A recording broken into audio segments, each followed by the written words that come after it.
Welcome to Episode 2. In this episode, we move closer to the origins of Cyrus the Great.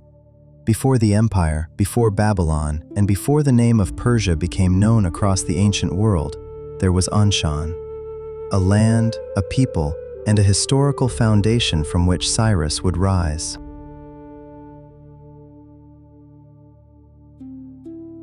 To understand Cyrus, we must first move away from the idea that he appeared suddenly, as if history had been waiting in silence for one extraordinary man. Cyrus did not rise from emptiness. He emerged from a world that already had deep structures of power, memory, conflict, and identity. Around him stood old kingdoms, old rivalries, and old systems of authority. Before him, the ancient world had already produced great cities, organized states, royal houses, sacred traditions, and political alliances. The world was not young, it was already ancient. But it was also unstable.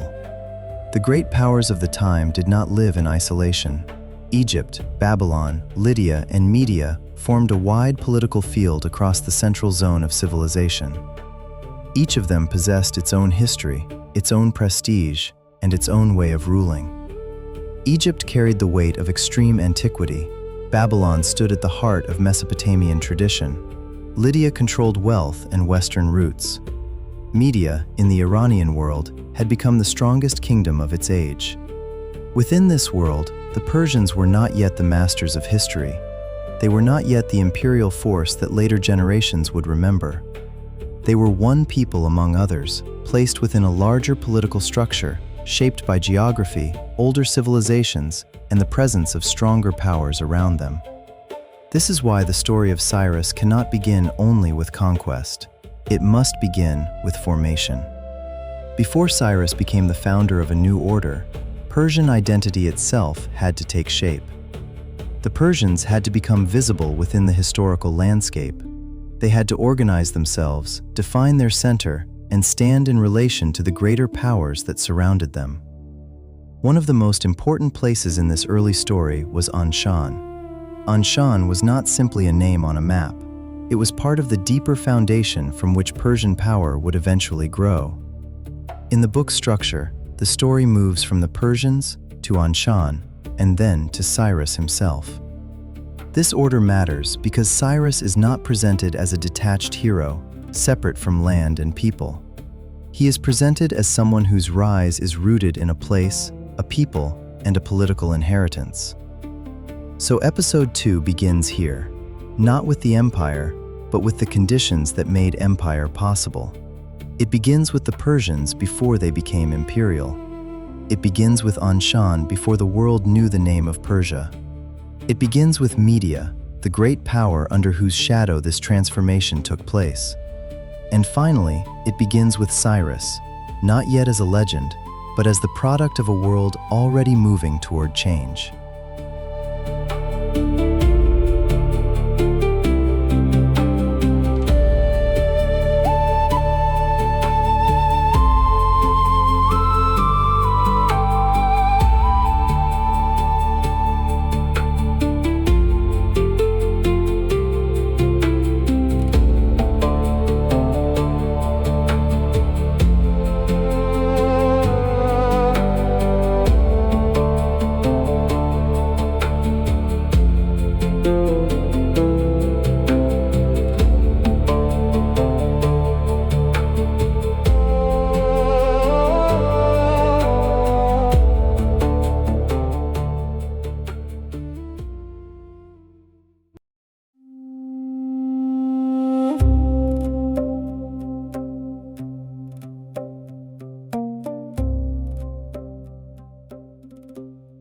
The Persians belonged to the wider Iranian world, a world shaped by movement, settlement, tribal organization, and contact with older centers of civilization.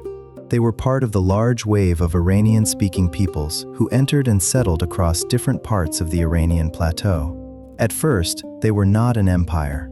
They were not even the dominant power of the region. They were a people organized through kinship, tribal structures, and local leadership. Their society was not yet the vast political system that Cyrus would later build. But within their social order, we can already see the foundations of something important: structure, memory, and the ability to organize. The book places special attention on the Persians because the name Persian would later become attached not only to a people, but to a whole political and civilizational system. After Cyrus, the name of the Persians would be connected to empire, law, kingship, administration, and a new form of world order. But before all of that, the Persians were still developing their place inside the Iranian world. Their early identity was not separate from geography. The land mattered. The Iranian plateau was not an empty stage.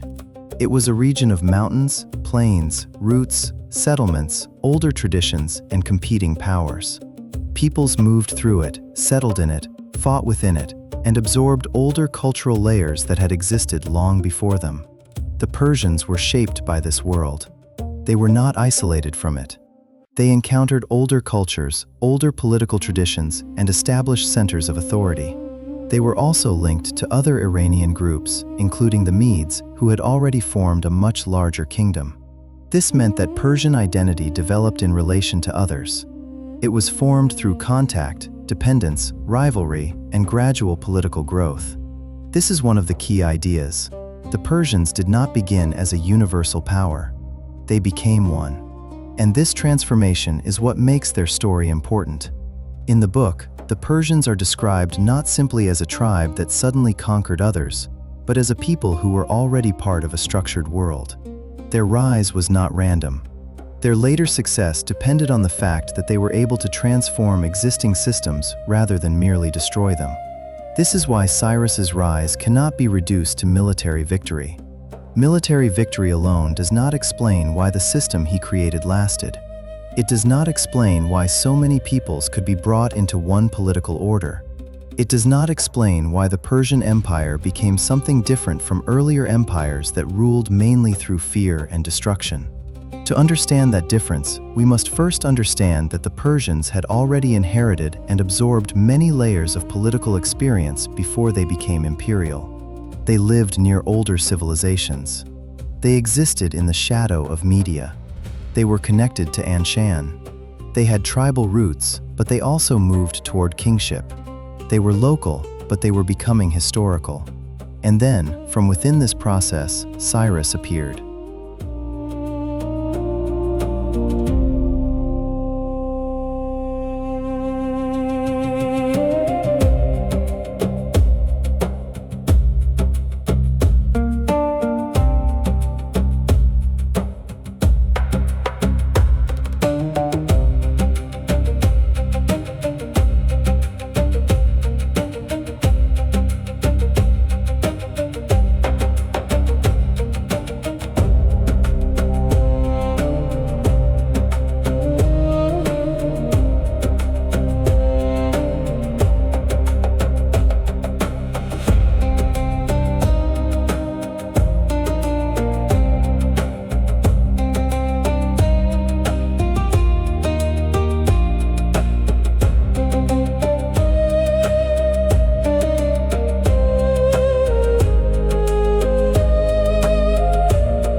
Anshan is one of the most important names in the early formation of Persian power.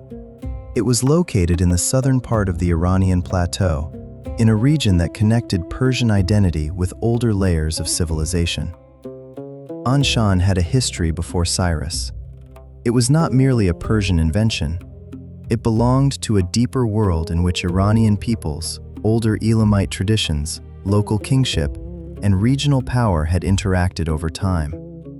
This is important because it prevents us from imagining Persian power as something completely new and without roots.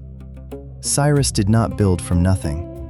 He inherited a landscape already filled with political memory.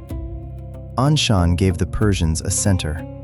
A people without a center may exist, but it cannot easily become a lasting political force. A center allows identity to concentrate. It allows leadership to become visible.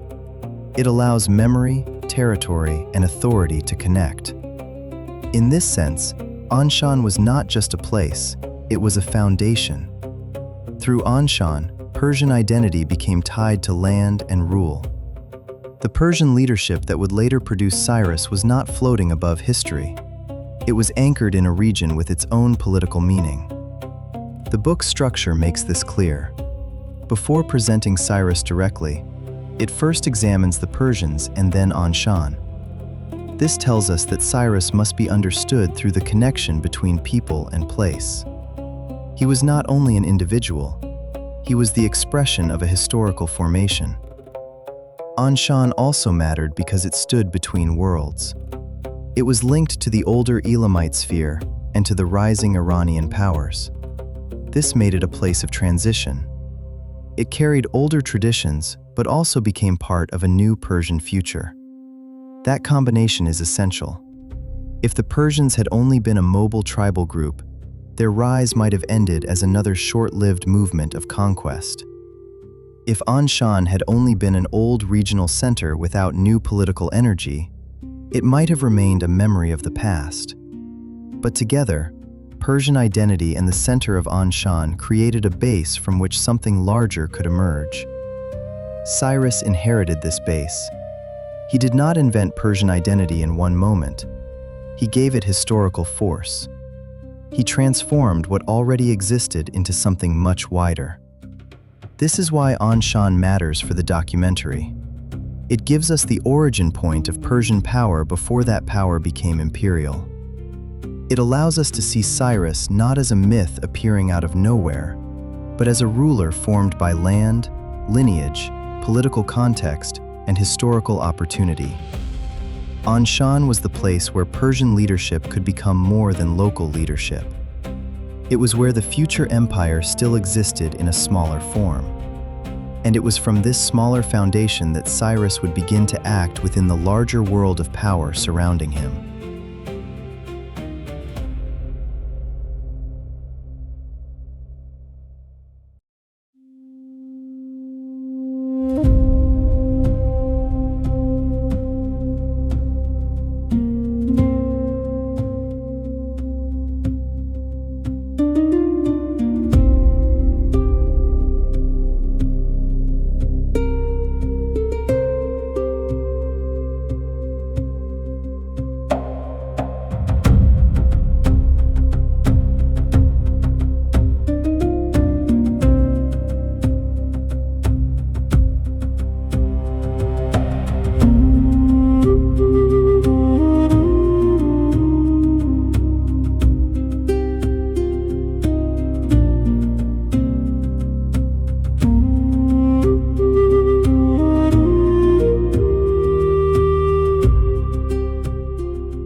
Before Cyrus changed the balance of power, the greatest Iranian kingdom was Media. The Medes had already achieved what the Persians had not yet achieved: large-scale political authority. They had become one of the major powers of the ancient world. Alongside Egypt, Babylon, and Lydia, Media stood as a central force in the political order before Cyrus. This matters deeply because Cyrus's rise began within a world already shaped by Median power. The Medes were not a small background people. They represented a major political structure. Their kingdom extended across important regions and held influence over neighboring peoples.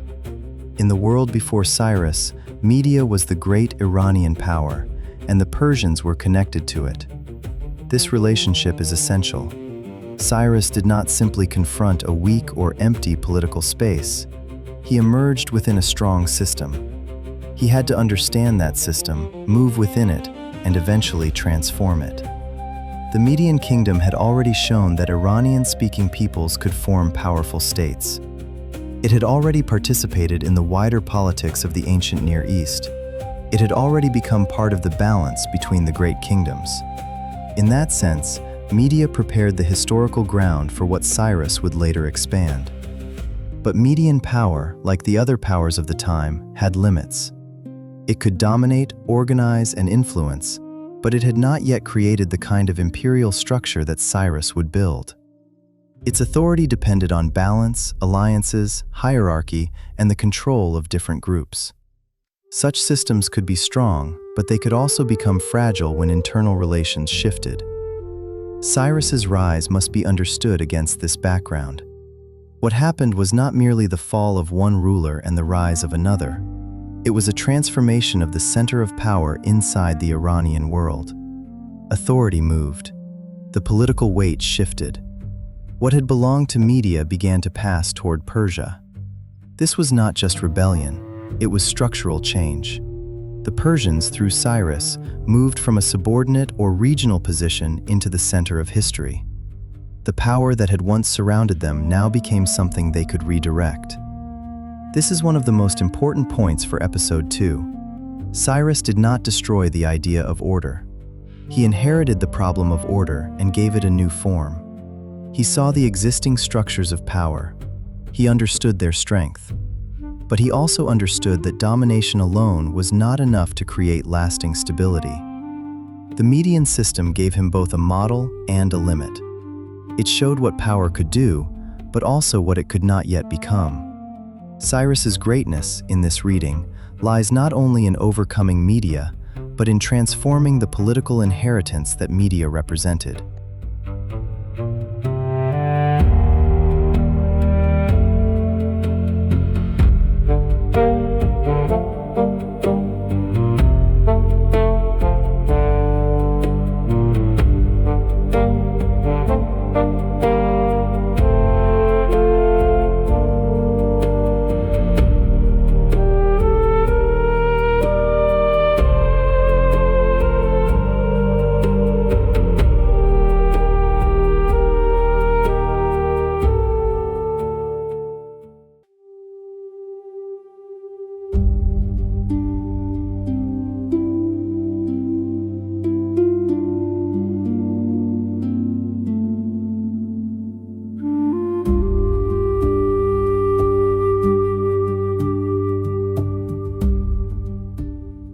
Cyrus stands at the point where local Persian identity, the heritage of Anshan, and the greater structure of Median power begin to converge. He was not simply a warrior who won battles. He was not merely a rebel against a stronger king. He was a political founder who turned an existing world into something new. This is why the rise of Cyrus must be treated carefully. If we describe him only as a conqueror, we miss the deeper transformation. Many rulers before him had conquered cities. Many kings had defeated enemies. Many empires had expanded by force. But most of them failed to create lasting loyalty. They conquered, but they did not integrate. They ruled, but they did not stabilize. Cyrus's significance lies in the fact that his power moved beyond ordinary conquest. From the Persian base, through Anshan, and within the shadow of Media, a new political possibility began to form. The Persians were no longer simply one group among others. Under Cyrus, they became the center of a wider system. But this system was not built only by destruction. It was built by reorganizing what already existed. This is one of the central themes that connects Episode 2 to Episode 1. In Episode 1, the ancient world was shown as powerful but unstable. Great kingdoms existed, but their order was fragile. Cities rose and fell. Babylon resisted conquerors again and again. Political power could dominate, but it struggled to endure. Cyrus entered this world and began to solve the problem differently. He did not erase every older structure. He absorbed, redirected, and reorganized them.